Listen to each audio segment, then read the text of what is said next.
Olá, esse é um bate-papo do programa Acolher e hoje a gente está recebendo aqui o Jorge Lira do Instituto Papai e a Raquel Barros da Lua Nova. Eu queria que a gente lançasse uma discussão aqui que é para falar de um pouco dessa diferença do papel do pai e da mãe na gravidez, na adolescência. Difícil muitas vezes para a gente, homem, se colocar nesse lugar, porque a gente sempre pensa, ser pai é ser provedor financeiro, né, trazer o dinheiro para dentro de casa, ou você ser autoridade na família, aquele que impõe a regra, que diz o que é para fazer.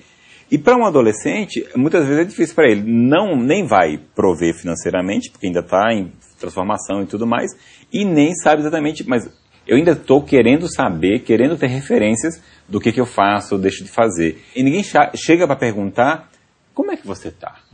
O que é ser pai? Né? Qual foi a tua história? Como é que você se coloca nisso? Eu digo que muitas vezes na Lua Nova a gente tem ótimos pais, péssimas mães. Elas odeiam trocar fralda, elas odeiam dar mamadeira, mas elas querem prover, elas querem colocar limite. Então, essa função está muito confusa, né? Sim. Às vezes elas conseguem um namorado que é muito mais maternal do que elas mesmas, mas mais do que isso, aquele bebê é uma coisa dela, né? Como os meninos que não podem ser pais, né? Ou que não assumem a paternidade, tinha essas mães que eram mães, mas que não podiam assumir a maternidade porque a sociedade não aceitava, né? Porque de alguma forma, sei lá, elas por estarem numa situação de risco não podiam ser mãe, né? E eu comecei a questionar como é que é possível, né? Quer dizer, mãe é só aquela que está bonitinha, que está organizada, ou mãe é uma questão de relação, né? A gente pode estar olhando para esse outro lado da relação, né? Não tem para comer, não tem para dormir, mas tem amor, tem relação, tem vínculo, isso pode acontecer. Eu queria falar agora de uma coisa que é fundamental para o desenvolvimento de uma ação social, que são parcerias, né? Como que acontece para vocês, como vocês acham correto acontecer a busca de uma parceria? Não tem sentido você fazer uma proposta de intervenção social se você não tiver um grupo junto com você, né? E a parceria com a própria jovem, né? Eu acho que a parceria vai muito dessa história de que o que eu tenho de legal, o que o outro tem de legal e como é que nós vamos trocar. É só você reconhecer no outro, né, aquele potencial para gerar como uma engrenagem, né, no trabalho que a gente faz. Eu queria saber a partir de que momento que um beneficiado vira um parceiro. Então, você tocou num ponto que é super interessante. A gente consegue influenciar de algumas maneiras, né, construir diretrizes para as políticas, saúde do adolescente, do jovem, mas ao mesmo tempo, se não tem uma base, né, que dê sustentação a isso, quer dizer, que se não for os próprios adolescentes e jovens, né, que vão brigar por essa história, que vão peitar também o ministério, que vai falar com a médica do posto, que vai, sabe assim, esse tipo de coisa, a gente também está fazendo pouco. Então, nesse sentido, esse beneficiário que se torna empreendedor social é na hora que ele vira, né, uma liderança ou um grupo de jovens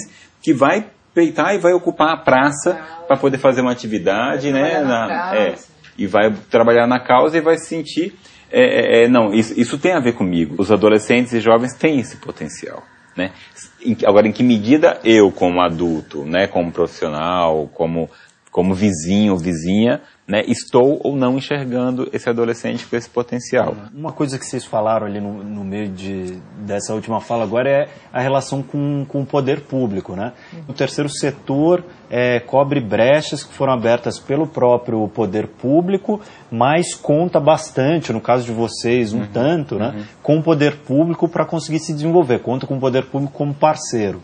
Como que funciona isso?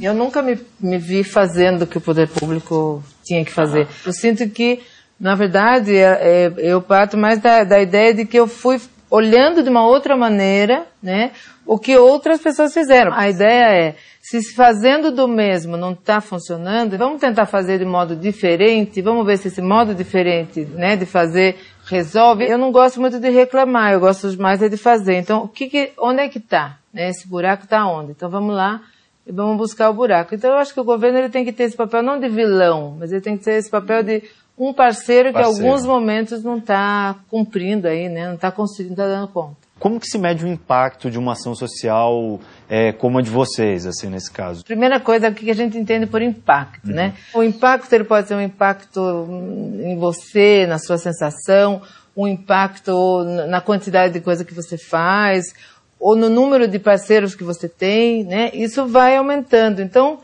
chega uma hora que você não vai medir o impacto pela quanto de dinheiro eu tenho, né? Ou quantas pessoas eu atendo, mas como é que as pessoas estão pensando isso, né? As pessoas olham para essa menina na rua, quando a menina está na rua com o filho, carregando um filho no braço, ela olha falando, coitadinha, né, dessa menina, ou ela fala assim, puxa, aqui, né, pode ter algum potencial, né, o que será que tem de bom dentro dela? Eu acho que se essas pessoas conseguem já olhar isso para mim é o impacto do meu trabalho. A gente acredita nessa mesma coisa, né, como eu estava falando, um exemplo, na hora que está visível essa discussão sobre paternidade na adolescência, né, que se preocupa em fazer alguma coisa, né, o próprio menino pensa, não, eu quero ou não quero ter filhos, o que eu faço para isso? Há 20 dias, né, há pouco tempo eu estava dialogando de uma diretriz de políticas públicas para a saúde do adolescente. Não só eu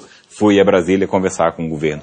Tinha 2 meninos e uma menina, e eles chegaram para poder discutir, para poder falar o que eles estavam fazendo, e colocar a questão de garantia de quando um adolescente ou uma adolescente, mesmo sendo soro positivo, quer engravidar, de que tenha o serviço, tenha a atenção, tenha o cuidado, tenha o medicamento. Só que isso não foi da minha boca. Isso é muito importante, isso não foi da minha boca. Foi de uma menina que tinha 16 anos falando isso. E isso é um impacto significativo, assim, porque eu acho que há um bom tempo a gente ficava tutelando, a gente botava as frases na boca do adolescente, sabe assim? E não necessariamente o que ele mesmo estava querendo colocar.